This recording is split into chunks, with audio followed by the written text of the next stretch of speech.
اور تمہاری ماں؟ وہ نیچی تھی، اس آدمی سے بات کر رہی تھی۔ میں سمجھ گیا، رشید نے کہا۔ Team work. مریم نے دیکھا کہ اس کا چہرہ پرسکون ڈھیلا ہو گیا۔ اس نے اس کی پیشانی سے شکنیں مٹتی ہوئی دیکھی۔ اس کی آنکھوں سے شک اور غلط فہمی کی چمک چلی گئی۔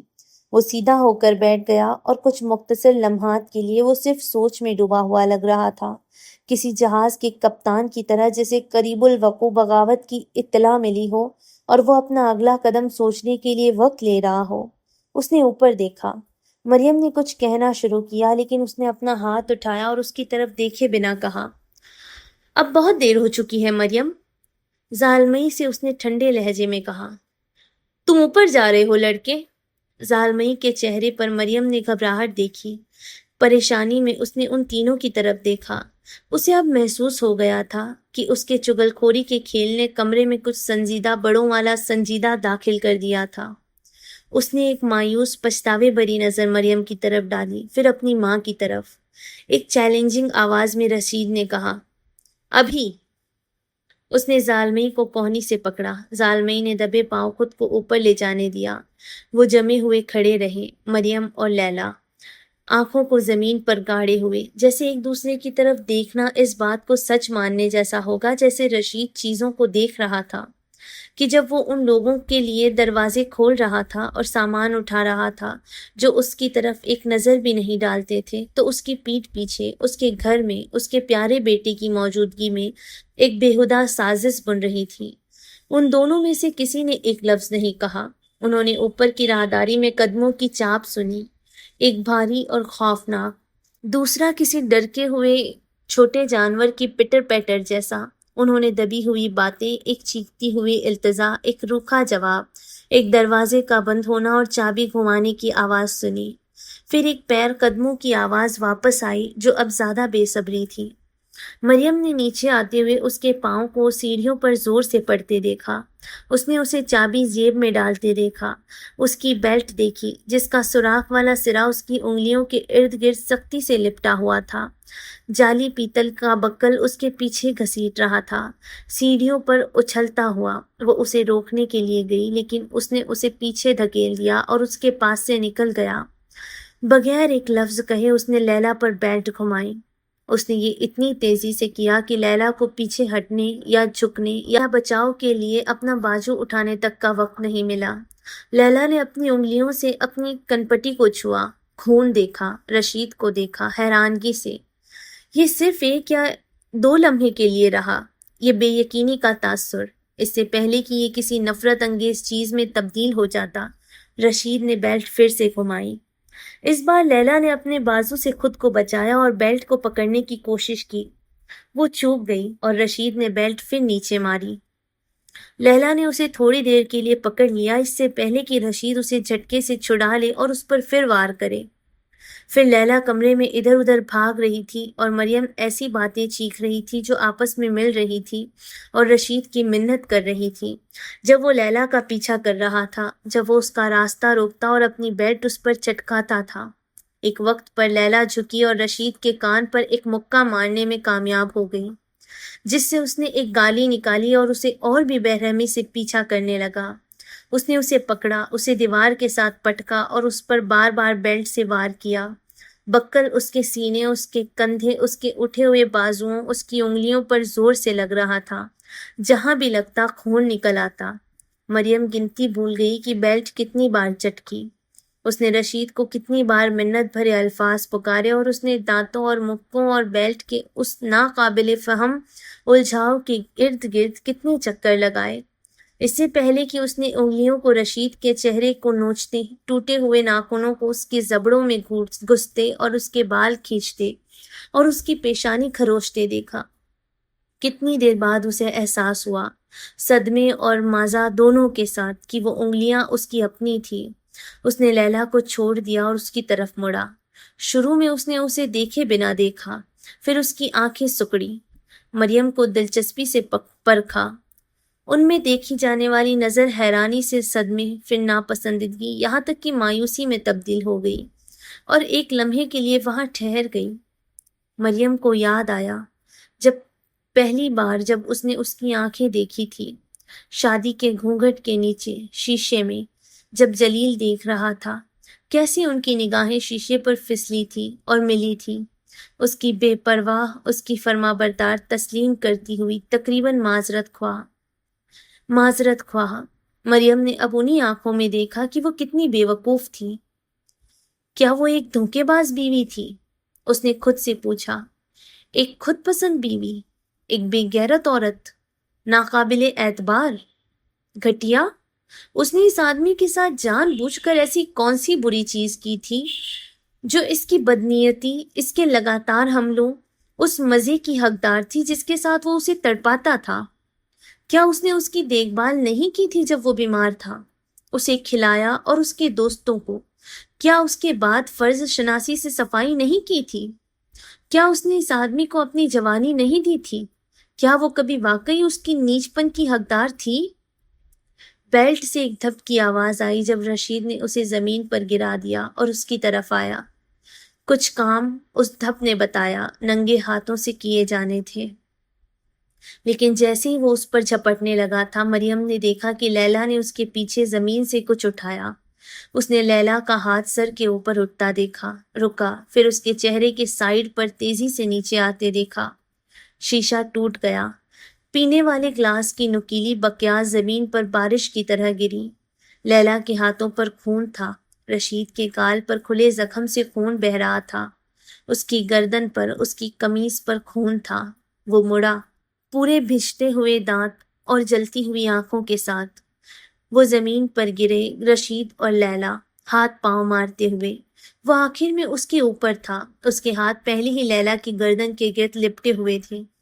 مریم نے اسے نوچا، اس نے اس کے سینے پر مارا، اس نے خود کو اس پر پھینکا، اس نے اس کی انگلیاں لیلا کی گردن سے کھولنے کی کوشش کی، اس نے انہیں کاٹا، لیکن وہ لیلا کی سانس کی نلی کے ارد گرد سختی سے جمی رہی، اور مریم نے دیکھا کہ وہ اسے آخر تک لے جانے کا ارادہ رکھتا تھا۔ اس کا ارادہ اس کا دم گھونٹنے کا تھا، اور وہ دونوں اس بارے میں کچھ نہیں کر سکتی تھی۔ مریم پیچھے ہٹی اور کمرے سے نکل گئی۔ اسے اوپر سے آتی دھپ دھپ کی آواز کا احساس تھا کہ چھوٹی ہتھیلیاں ایک بند دروازے پر پڑ رہی تھیں۔ وہ راہداری سے گزرتی ہوئی دوڑی، وہ سامنے والے دروازے سے باہر نکلی، صحن کراس کیا۔ ٹول شیڈ میں مریم نے بلیچا پکڑا۔ رشید نے اسے کمرے میں واپس آتے نہیں دیکھا۔ وہ ابھی بھی لیلا کے اوپر تھا، اس کی آنکھیں چوڑی اور پاگل تھیں، اس کے ہاتھ اس کی گردن پر لپٹے ہوئے تھے۔ لیلا کا چہرہ اب نیلا پڑ رہا تھا اور اس کی آنکھیں اوپر چلی گئی تھی۔ مریم نے دیکھا کہ اب وہ مزاحمت نہیں کر رہی تھی، وہ اسے مار ڈالے گا۔ اس نے سوچا، وہ واقعی ایسا کرنے والا ہے، اور مریم یہ ہونے نہیں دے سکتی تھی اور نہ ہونے دیتی۔ اس نے پچھلے 27 سال کی شادی میں اس سے اتنا کچھ چھینا تھا، وہ اسے لیلا کو بھی چھینتے نہیں دیکھ سکتی تھی۔ مریم نے اپنے قدم جمائے اور بیلچے کے ڈنڈے پر اپنی پکڑ سخت کی۔ اس نے اسے اٹھایا، اس نے اس کا نام لیا۔ وہ چاہتی تھی کہ وہ دیکھے۔ رشید! اس نے اوپر دیکھا۔ مریم نے بیلچا گھمایا، اس نے اس کی کنپٹی پر مارا، ضرب نے اسے لیلا سے نیچے گرا دیا۔ رشید نے اپنے ہاتھ کی ہتھیلی سے اپنے سر کو چھوا، اس نے اپنے پوروں پر خون دیکھا، پھر مریم کی طرف۔ اسے لگا اس نے اس کے چہرے کو نرم ہوتے دیکھا ہے۔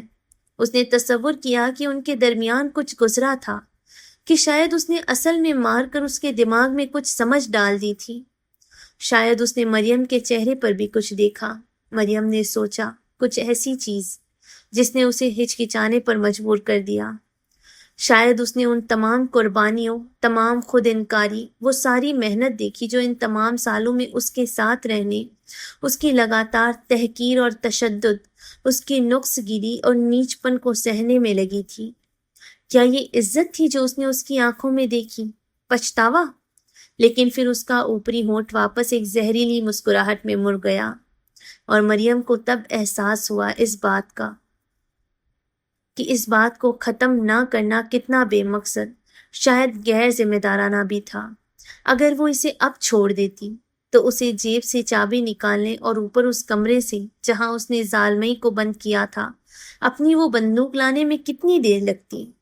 اگر مریم کو یقین ہوتا کہ وہ صرف اسے گولی مار کر راضی ہو جائے گا کہ اس بات کا چانس تھا کہ وہ لیلا کو بخش دے تو وہ شاید بیلچہ گرا دیتی، لیکن رشید کی آنکھوں میں اس نے ان دونوں کے لیے قتل دیکھا، اور اس طرح مریم نے بیلچہ اونچا اٹھایا، اسے جتنا اونچا کر سکتی تھی اٹھایا، اسے اس طرح قوس میں لائے کہ اس نے اس کی پیٹھ کے نچلے حصے کو چھوا، اس نے اسے گھمایا تاکہ اس کا تیز کنارہ عمودی ہو جائے، اور جب اس نے یہ کیا تو اسے خیال آیا کہ یہ پہلی بار تھا کہ وہ اپنی زندگی کے راستے کا فیصلہ خود کر رہی تھی، اور اس کے ساتھ مریم نے بیلچہ نیچے لا مارا۔ اس بار اس نے اسے اپنا سب کچھ دے دیا۔ آج کے لیے بس اتنا ہی۔ کہانی کے اگلے باب کو سننے کے لیے چینل کو سبسکرائب کریں، لائک اور کامنٹ کریں۔